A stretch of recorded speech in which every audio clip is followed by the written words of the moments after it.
जब से इस पृथ्वी पर इंसान ने जन्म लिया है तब से जीवन और मृत्यु का चक्र चलता आ रहा है, चाहे वो इंसान हो या जानवर। जिसने एक बार जन्म लिया उसका मरना भी तय है।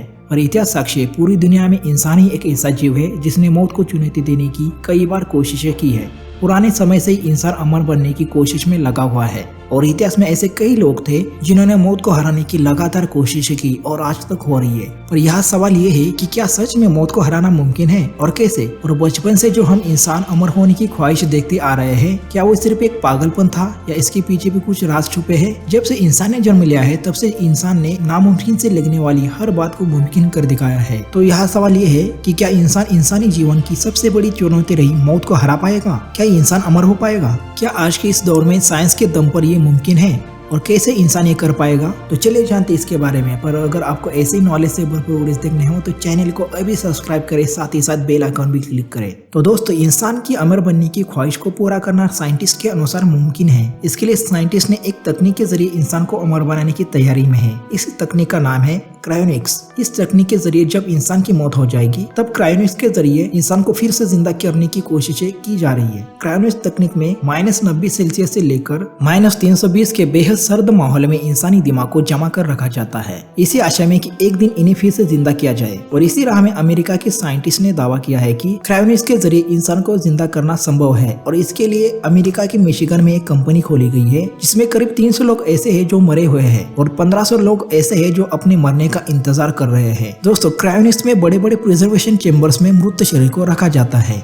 इसमें बड़ी मात्रा में बर्फ का इस्तेमाल किया जाता है। और इतने लंबे समय तक इंसानी बॉडी को -90 तापमान पर रखने से इनमें फ्रैक्चर्स और शरीर के जरूरी ऑर्गन्स के सेल्स के काम न करने की समस्या थी। पर जल्द ही साइंटिस्ट ने लिक्विड नाइट्रोजन और कुछ केमिकल के जरिए इस समस्या को दूर किया। और 2016 में रॉबर्ट मैकलर्टन नाम के साइंटिस्ट ने बताया कि एक खरगोश के दिमाग को क्रायोनिक्स तकनीक से बेहद सर्द माहौल में रखा गया था और कई हफ्तों बाद भी उस खरगोश का दिमाग सुरक्षित था। वैसे क्रायो प्रिजर्वेशन तकनीक नई नहीं है, इस तकनीक पर 1960 से ही काम किया जा रहा है। 1965 में मौत के बाद जिंदगी पर रिसर्च करने वाली संस्था लाइफ एक्सटेंशन सोसाइटी ने ऑफर दिया था कि किसी एक इंसान को मौत के बाद जमा कर रखा जाएगा, जिसके बाद उसे फिर से जिंदा करने की कोशिशें की जा सके। इसके तुरंत बाद जेम्स बेडफोर्ड नाम के अमेरिका के एक प्रोफेसर तैयार हो गए। दरअसल बेडफोर्ड किडनी कैंसर से पीड़ित थे और उस दौरान उनका इलाज संभव नहीं था, इसलिए उन्होंने अपनी सारी संपत्ति सोसाइटी को दान कर अपना शरीर जमाने की इच्छा जाहिर की थी। इसके बाद 1967 में उनकी मौत के बाद उन्हें क्रायो प्रिजर्वेशन के जरिए जमा कर रख दिया गया, जो आज 51 साल के बाद भी मौजूद है।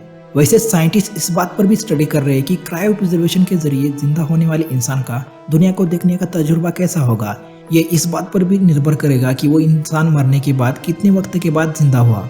इसके अलावा ऐसे दौर में भी जिंदा हुए इंसानों को बदले हुए माहौल में खुद को एडजस्ट करने की चुनौती और समाज में फिर से अपनी जगह बनाने, सम्मान हासिल करने और नए माहौल में तालमेल बिठाने की चुनौती भी होगी। तो कई साइंटिस्ट ये भी कहते हैं कि आज के दौर में भी कई ऐसे इंसान भी हैं जो अकेले होने के बावजूद भी अपनी एक अलग पहचान बना पाते हैं। तो जो लोग क्रायो प्रिजर्वेशन के जरिए फिर से जिंदा होते हैं वो भी ऐसा कर पाएंगे, क्योंकि इंसान हालातों के हिसाब से खुद को ढाल सकता है। और हैरानी की बात यह है कि हाल ही में कुछ दिन पहले करंट बायोलॉजी में एक शोध प्रकाशित हुआ था जिसमें इस बात का जिक्र था कि साइबेरिया में बर्फ में जमे रहने के बाद डेलॉयट रेटिफर नामक सूक्ष्मजीव जिंदा हो गया। इसके बाद से ये सवाल उठता है, इसी तकनीक से क्रायोनिक्स में जो इंसान करना चाहता है वो भी संभव है क्या? क्या क्रायोनिक्स तकनीक के जरिए इंसान भविष्य में इंसानों को फिर से जिंदा कर पाएगा? बहुत से साइंटिस्ट इसको संभव मानते हैं। उनका मानना है कि एक दिन क्रायोनिक्स की मदद से भविष्य में मरे हुए इंसानों को फिर से जिंदा किया जा सकता है, क्योंकि इतिहास में भी देखा जाए तो कई धर्म पुनर्जन्म, आत्मा अमर है, इस पर यकीन करते हैं।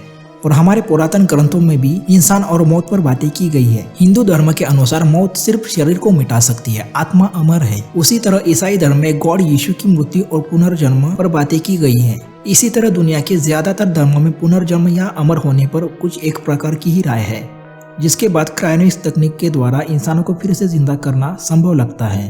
वही कई लोग ये मानते हैं कि मरने के बाद अपने शरीर को नष्ट करने से अच्छा है क्रायोनिक्स के जरिए तकनीक पर एक दिन फिर से जिंदा होने पर यकीन करें। पर क्रायोनिक्स तकनीक सुनने में जितनी आसान लगती है, असलियत में ये तकनीक उतनी ही महंगी भी है, जिसकी फीस तकरीबन 15 करोड़ रुपए है। और मौत के बाद हर साल संरक्षण के लिए $705 की फीस भी देनी होती है। तो ये थी क्रायोनिक्स तकनीक जिसके जरिए इंसान अमर होने की कोशिश में है। और बहुत से ऐसे साइंटिस्ट भी है जो इसको एक पागलपन और पैसों की बर्बादी मानते हैं। खैर बात जो भी हो, और जिस विज्ञान के दम पर इंसानों ने इतनी तरक्की की है, क्या आपको लगता है इसी विज्ञान की मदद से इंसान मौत पर भी जीत हासिल कर पाएगा? आपको क्या लगता है, ये एक पागलपन है या विज्ञान की नजर से ये मुमकिन है? आप क्या सोचते हो इसके बारे में हमें कमेंट्स में जरूर बताएं। साथ ही ऐसे मजेदार और नॉलेज से भरपूर वीडियोस के लिए एक्सट्रीम हिंदी को अभी सब्सक्राइब करें, साथ ही साथ बेल आइकॉन क्लिक करें और वीडियो अच्छा लगा हो तो लाइक करें। और वीडियो देखने के लिए आपका बहुत बहुत धन्यवाद।